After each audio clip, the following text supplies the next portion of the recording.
Do Quakers literally quake?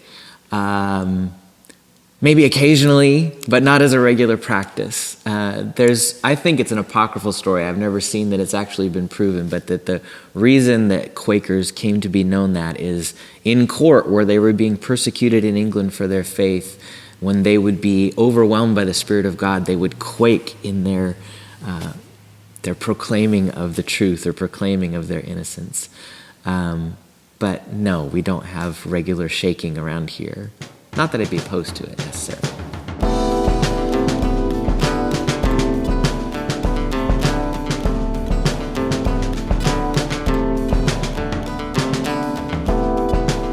This word Quaker began as an insult, as far as I understand it, because friends were just shaking, just so filled with divine light and fervor for the Spirit as they spoke publicly that, they were jokingly called, oh yeah, those Quakers. And I love that we took this up and said, yeah, I'm a Quaker, that's right, I'm filled with the Spirit. So those are the questions if I sit around and quake all the time? No.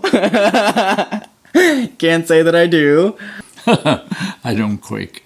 I think most contemporary friends are beyond quaking in the name of the Lord or whatever it was that the British jurists used as the derogatory term for early friends. Quake? Do Quakers quake? Well, not quite sure about quake. Maybe, to be together. There is an abundance of silence here and a presence of what many people would call a sense of being holy. So if quaking is holy, then I guess we quake. I sort of like the original idea of quaking, that you're so overwhelmed by the reality of the presence of God that it physically affects you.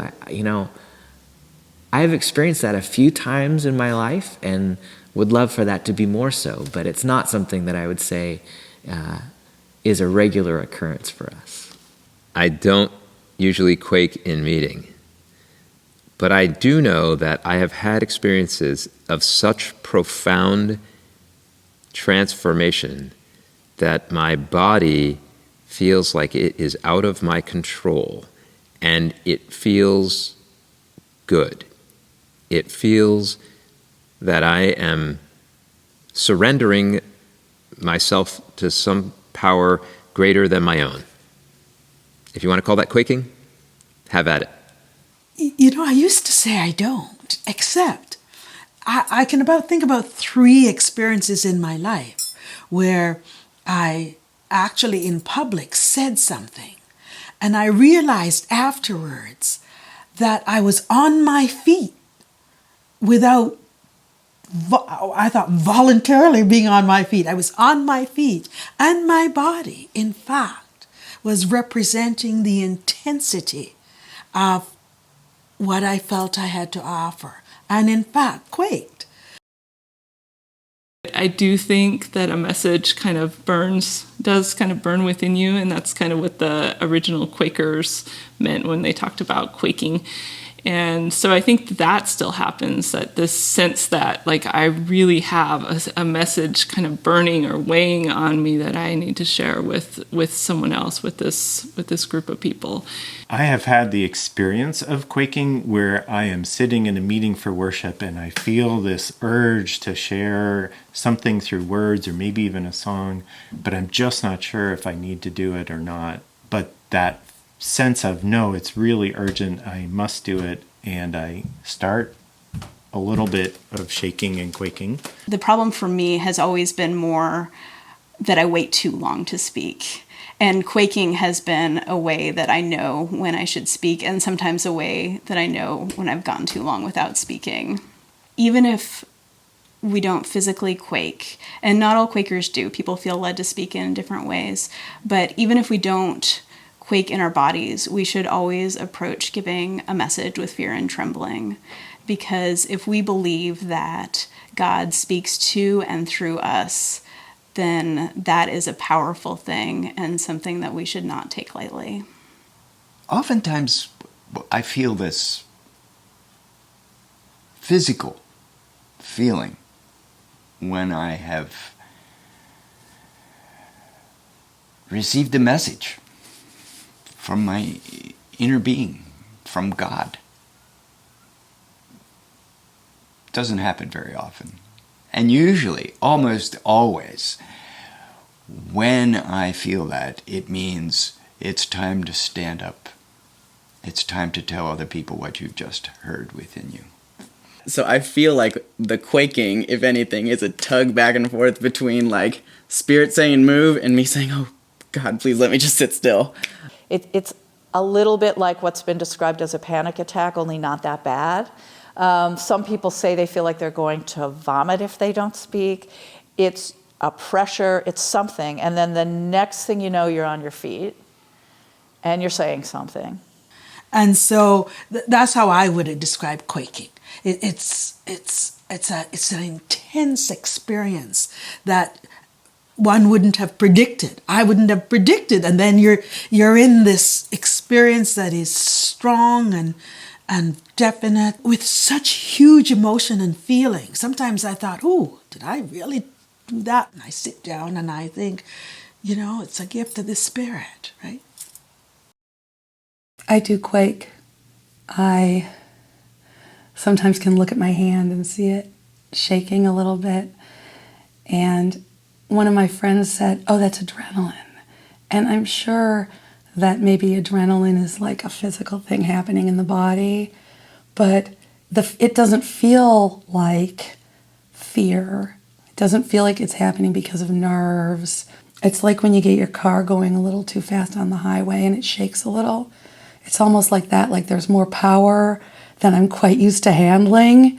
And so there's just this little bit of jitter until it's discharged itself or gotten itself back under control.